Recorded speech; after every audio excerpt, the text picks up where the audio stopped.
Hello friend, मैं are के एक बार फिर से आपका हमारे यूट्यूब चैनल पीएससी बायो वाला में स्वागत है। आज हम अपने सीरीज को कंटिन्यू करते हुए एक टॉपिक पे पहुंचे हैं जिसके बारे में आज हम डिस्कस करेंगे, जिसका नाम है अमीनो एसिड टीआरएनए या फिर चार्ज टीआरएनए। ठीक, तो यदि आप हमारे प्रीवियस क्लास को नहीं देखे हैं तो जाके देख लीजिए, जिसमें मैंने इसके पिछले क्लासेस को अच्छी तरीके से बताया है। ठीक, ये हमारे सीरीज का छठा क्लास होगा या फिर सातवां भी क्लास हो सकता है।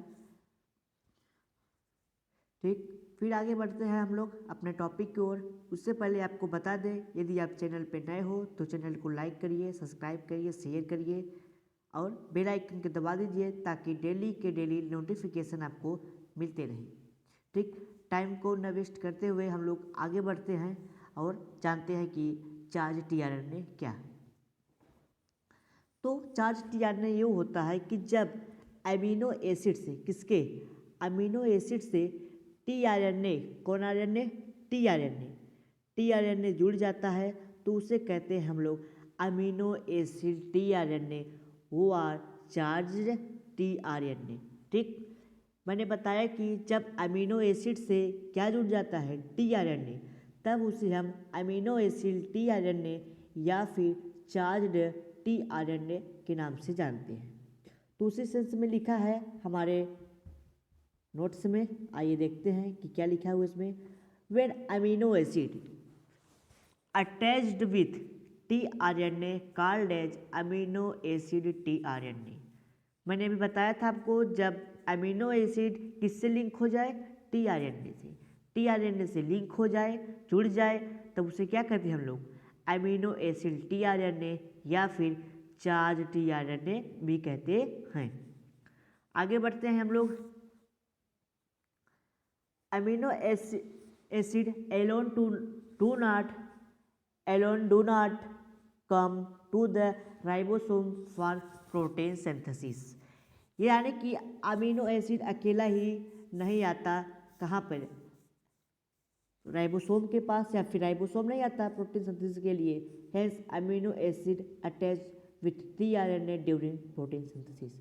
यानी कि अमीनो एसिड के जब बनने की यानी कि प्रोटीन सिंथेसिस होता है तो वहाँ पे राइबोसोम, अमीनो एसिड, ढेर सारे पार्ट यानी कि ढेर सारे मटेरियल आते हैं, किसके लिए, प्रोटीन सिंथेसिस के लिए। आगे बढ़ते हैं हम लोग।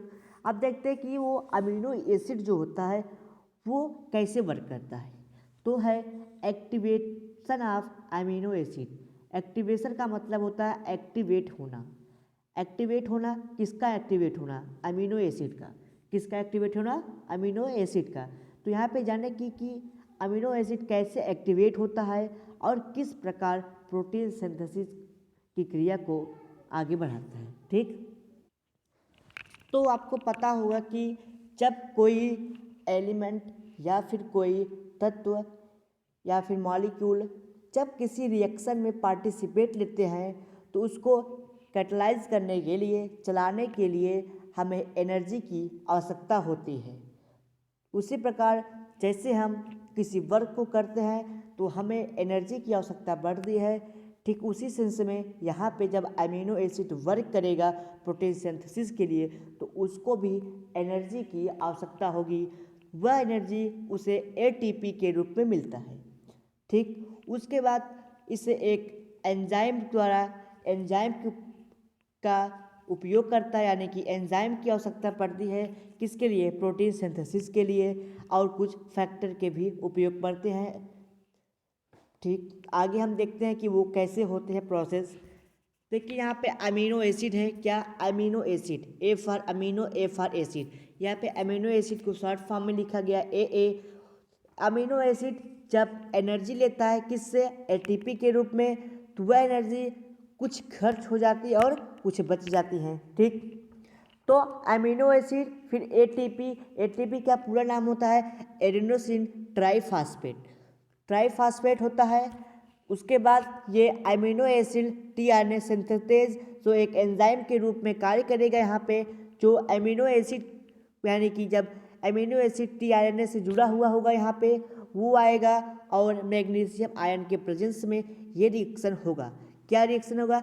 एमिनो एसिड को एक्टिवेट करने के लिए। ठीक, तब क्या होगा, यहाँ से जो एटीपी होगी यानी कि एनर्जी होगी कुछ खर्च हो जाएगी, कंज्यूम हो जाएगी, खर्च हो जाएगी। कि तब उसके बाद क्या होगा कि जो एमिनो एसिड होगा वो एनर्जी को लेगा, उसमें से एमिनो एसिड एडेनोसिन ट्राइफॉस्फेट जो होगा वहाँ से 2 फास्फेट आपस में मतलब खर्च हो जाएंगे और एक फास्फेट बचेगा। तो यहाँ पे amino acid AMP, amino acid साथ एडेनोसिन यहाँ पे ट्राइफॉस्फेट था, यहाँ पे मोनोफॉस्फेट यानी कि 2 फास्फेट क्या हो जाते हैं, कंज्यूम हो जाते हैं, खर्च हो जाते हैं। उसके बाद यहाँ पे जो एंजाइम आएगा एमिनो एसिड सिंथेज, वो आपस में यहाँ पे जुड़ के तीनों कौन कौन से एमिनो एसिड फिर AMP और एंजाइम ये तीनों मिल के एक कॉम्प्लेक्स बना लेंगे और पायरोफॉस्फेट यानी कि 2 फास्फेट क्या होगा, रिलीज हो जाएगा। ठीक, ये वहाँ एमिनो एसिड है इसका। फिर यहाँ पे क्या है, एडेनिलेटेड एंजाइम होगा, कॉम्प्लेक्स बनाएगा, यहाँ से पायरोफॉस्फेट PP क्या होंगे, इसका फॉर्मेशन होगा। आगे बढ़ते हैं।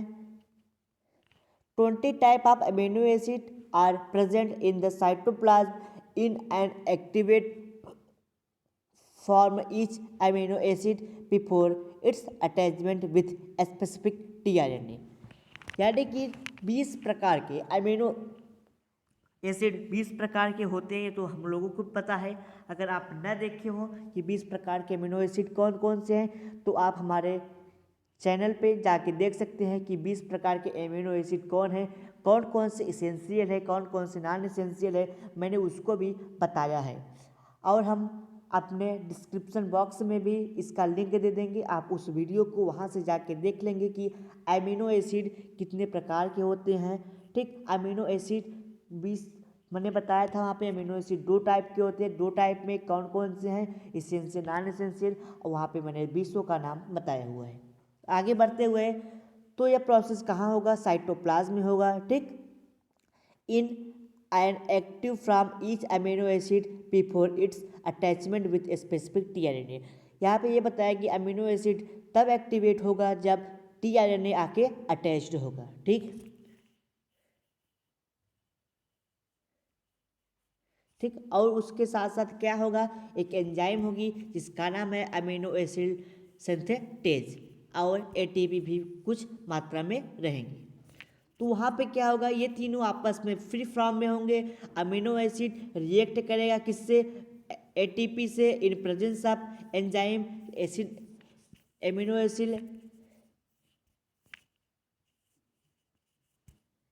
एसिड सिंथेटेज में। उसके बाद क्या होगा, रिजल्ट यानी कि परिणाम में क्या हमको मिलेगा, प्रोडक्ट में क्या मिलेगा, एमिनो एसिड एडेनिलेटेड एंजाइम कॉम्प्लेक्स का फॉर्मेशन होगा और 2 पायरोफॉस्फेट हमको मिलेगा। यानी कि इस कंप्लीट प्रोसेस के बारे में यहाँ पे बताया गया है कि क्या होगा, इसमें 20 प्रकार के एमिनो एसिड होंगे। ठीक, अब 20 प्रकार में कोई भी एमिनो एसिड हो सकता है। ठीक, जो इनएक्टिव फॉर्म में रहेंगे, साइटोप्लाज्म में आएंगे तो वहाँ पर tRNA जुड़ेगा, tRNA होने के बाद वो एक्टिवेट हो जाएंगे, एक्टिवेट होने के बाद एक एंजाइम आएगा, तो एंजाइम वहाँ पे जुड़ करके एक कॉम्प्लेक्स बनाएगा, उस कॉम्प्लेक्स में ATP आएगा, ATP खर्च हो जाएगा, वहाँ से 2 यानी कि AMP में वो कन्वर्ट हो जाएगा और 2 पायरोफॉस्फेट रिलीज हो जाएगा। इसी के बारे में यहाँ पे लिखा गया था। ठीक, आगे बढ़ते हैं हम लोग। Transfer of amino acid to tRNA। Amino acid यानी कि अमीनो एसिड से tRNA में कैसे ट्रांसफ़र होता है उसके बारे में यहाँ पे हम डिस्कस करेंगे, और या फिर उसी को हम लोग attachment of activated amino acid to the tRNA के नाम से भी जानते हैं। आइए आगे बढ़ते हैं। उसके बाद क्या होगा, जब अमीनो एसिड और AMP और एंजाइम का कॉम्प्लेक्स बने था, वहाँ पे जब एंजाइम यानी कि tRNA जुड़ेगा तब क्या फॉर्मेशन होगा, वही इसमें बताया गया है, जो यहाँ पे इस थियरी में भी इसी के बारे में बताया गया है। ठीक, तो जब अमीनो एसिड AMP यानी कि एडेनोसिन मोनोफॉस्फेट और एंजाइम आपस में जुड़ के एक कॉम्प्लेक्स बनाते हैं, उसी कॉम्प्लेक्स में जब tRNA जुड़ जाता है तो क्या बनता है, अमीनो एसिड tRNA एक आपस में जुड़ जाते हैं तो अमीनो एसिड tRNA बन जाता है, और AMP बनता है और एंजाइम और ये एंजाइम अगले रिएक्शन के लिए रिस्पॉन्सिबल होगा, कार्य करेगा। ठीक, तो उसी के बारे में नीचे बताया गया है कि the amino acid tRNA enzyme complex bind to with tRNA. जब amino acid adenylated enzyme complex किससे साथ जुड़ता है? टीआरएनए के साथ, तब उसके बाद अमीनो एसिड टीआरएनए बनता है, जिसे हम लोग एएमपी फॉर्म होता है और एएमपी एंजाइम क्या होते हैं? रिलीज हो जाते हैं। ठीक, आगे बढ़ते हैं और देखते हैं। The amino acid adenated enzyme complex recognizes the specific tRNA molecule and its synthesis. It's recognized by DHU dihydrouridine loop by specific tRNA। यानी कि जो हो सिंथेसिस होगी स्पेसिफिक मॉलिक्यूल द्वारा किसका? प्रोटीन का। वो कहाँ से बनेगा? वो बनेगा THU यानी कि टीआरएनए में एक पाया जाता है, जिसे हम लोग के एक लूप की तरह पाया जाता है, DHU लूप, वहाँ पे सिंथेसिस होगा। ठीक, इसी के बारे में यहाँ पे बताया गया था। आगे बढ़ते हम लोग। Amino acid reduced from of adenylated enzyme complex transfer to the amino acid to the amino acid. ठीक, यहाँ पे 2 बार लिखा गया है, यहाँ पे to the amino acid attachment site. यानी कि क्या होता है, यहाँ पे जो एडिनेटेड कॉम्प्लेक्स बनेगा वो अटैचमेंट साइट से निकलेगा। ठीक, जुड़ेगा। ठीक, यानी कि ए साइड से ऑफ टीआरएनए के अटैचमेंट साइट से जुड़ेगा, where its carboxylic group from bond और लिंकेज विथ OH ग्रुप। उसके बाद क्या होगा? जो कार्बोक्सिलिक ग्रुप होगा वो OH के साथ क्या हो जाएगा? जुड़ जाएगा ऑफ राइबोसोम के। ठीक, ऑफ द टर्मिनल एडिनोसिन। ठीक, एट साइटोसिन एडेनिन यानी कि CCA इंड पे क्या होगा? CC इंड जो कि टीआरएनए में देखने को मिलता है, अभी हम उसको भी देखेंगे। ठीक, are released and final product amino acid tRNA is called charge tRNA contain initiation amino acid methionine. Now charge tRNA move toward ribosome which attached with mRNA protein begin. यानी कि इसमें क्या होता है कि जो अटैचमेंट वाला साइट होता है किसका? टीआरएनए का, उस पर साइटोसिन होता है, वहाँ पे जो कि एंजाइम जुड़ता है और फाइनल प्रोडक्ट बनाता है, जिसके साथ मेथियोनिन आके लिंक हो जाता है, और चार्ज टीआरएनए होता है जिसके साथ मिलके तीनों प्रोटीन सिंथेसिस का निर्माण करते हैं। ये बहुत ही सिंपल टॉपिक था। अब आगे बढ़ते हम लोग एक टॉपिक पे आते हैं जो हमारा होगा टीआरएनए आइडेंटिटी। ठीक, in short identity of A tRNA is determined by a small number of nucleotide and moved especially by chemical group carried by the nucleotide that have been seen interacting with amino acid on the 3' end has CCA। यानी कि इसमें क्या होता है कि जो ये tRNA होते हैं, ठीक, ये वाला, ठीक, ये आइडेंटिटी साइड होता है। ये हमारा क्लोवर लीफ मॉडल टीआरएनए है। पहले इसके बारे में देखते हैं कि है क्या। ठीक, यहाँ पे एक आइडेंटिटी रीजन होता है। आइडेंटिटी रीजन का मतलब यह होता है कि यहाँ पे जो भी कोडान आके लिंक होंगे, यानी कि ये इनिशिएशन कोडान होते हैं, ये उसे आइडेंटिफाई करता है। ठीक, आरएनए का मतलब होता है कि पहचानना, आरएनए की पहचान करके उसे जोड़ना। यहाँ पे एक क्या होता है, यहाँ पे 5' स्टार्टिंग होती है, 5' होता है, यहाँ से ये 1 2 3 ऐसे ऐसे करते हुए सब टोटल इसमें लगभग 65 से ज़्यादा क्या होते हैं, लोब इसमें चैम्बर होते हैं। ठीक, जहाँ पे एक एंड 5' होता है, एक 3'। यहाँ पे ये कैसे आपस में ये एक दूसरे के विपरीत हो गए हैं, तो यहाँ पे क्या होता है कि जब बेस पेयर आपस में कंप्लीमेंट्री बना लेते हैं, आपस में एक दूसरे के साथ संयोग कर लेते हैं, तो इस प्रकार की संरचना देखने को मिलती है किसमें, टीआरएनए के न्यूक्लियोटाइड में। तो एक तरफ डी लूप होता है जिसमें 18 से 12 बेसिस होते हैं।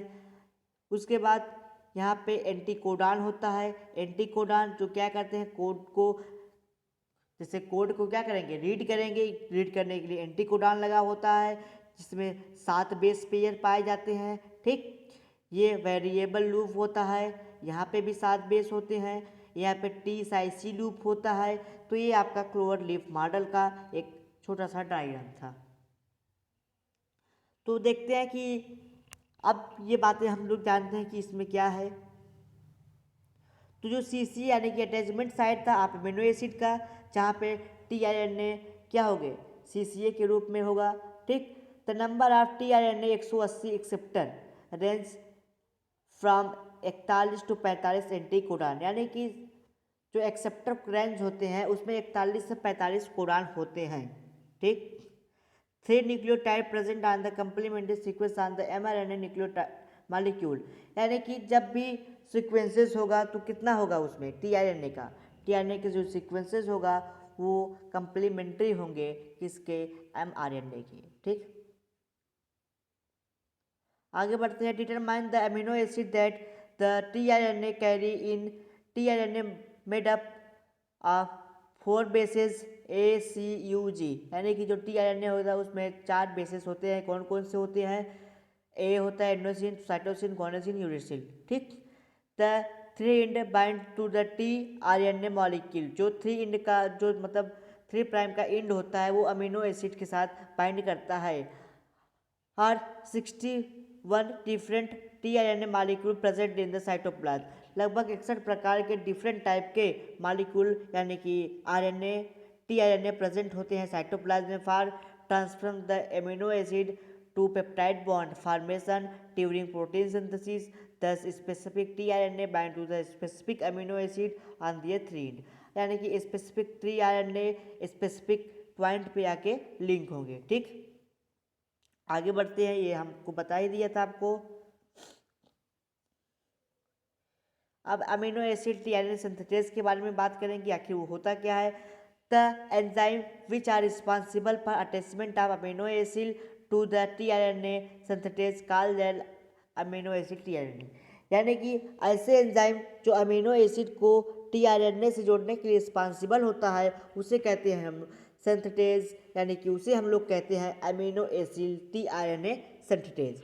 ठीक, specific tRNA attach with the specific tRNA, sorry specific amino acid attached with specific tRNA, यानी कि एक अलग डिफरेंट प्रकार का जो स्पेसिफिक डीआरएनए होंगे वो स्पेसिफिक अमीनो एसिड से जुड़ने के लिए रिस्पॉन्सिबल होंगे। फाउंड इन द, कहाँ होंगे वो, साइटोप्लाज्म में होंगे, माइटोकॉन्ड्रिया में होंगे। ठीक, amino acid tRNA synthesis performing the first step of protein synthesis generally amino acid, यानी कि जो प्रोटीन सिंथेसिस का पहला स्टेप होता है वो कौन सा होता है, अमीनो एसिड टीआरएनए का। ठीक, amino acid tRNA synthesis found in the cytoplasm, यानी कि जो अमीनो एसिड टीआरएनए होता है वो साइटोप्लाज्म में पाए जाते हैं। The function of amino acid tRNA synthesis are to catalyse the attachment of the amino acid, its complete coordinate tRNA during the first step of protein synthesis, यानी कि इसमें यही है कि जो अटैचमेंट साइट होगा वहाँ पे प्रोटीन सिंथेसिस होगी। ठीक, it responsible for setting the genetic code, और क्या जेनेटिक कोड को सेट करेंगे उसके बाद उसके कोडिंग करेंगे, ये इसमें बताया गया है।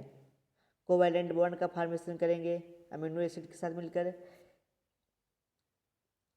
Structure amino acid tRNA synthesis are multi codon multi-domain protein in a different cell. It is consist of a catalytic domain on the active codon, bind domain. Magnesium play important role in amino acid DNA synthesis activity. It is seen that when magnesium ion concentration increase in the catalyze activity of amino acid tRNA. यहाँ पे इस diagram के बारे में बताया गया है ऊपर कि जब मेथियोनिन यानी कि इनिशिएशन कोडान ATP और tRNA, ठीक, आपस में जुड़ करके एक AMP के साथ, यानी कि यहाँ से एक एडिनोसिन यानी कि ATP AMP में कन्वर्ट हो जाएगा और यहाँ पे एक कॉम्प्लेक्स यानी कि 4 tRNA का फॉर्मेशन करेंगे। इसी के बारे में यहाँ पे लिखा गया है, ठीक। इस प्रकार से ये हमारा टॉपिक एंड होता है। आगे टॉपिक हम ट्रांसलेशन को लेके आएंगे, जो हमारे इस टॉपिक का सबसे इम्पॉर्टेंट और लास्ट टॉपिक होगा, ट्रांसलेशन, ठीक। तब तक के लिए धन्यवाद, मिलते हैं अगले क्लास में। अगर आपको वीडियो अच्छा लगा हो तो लाइक करिए, शेयर करिए, सब्सक्राइब करिए।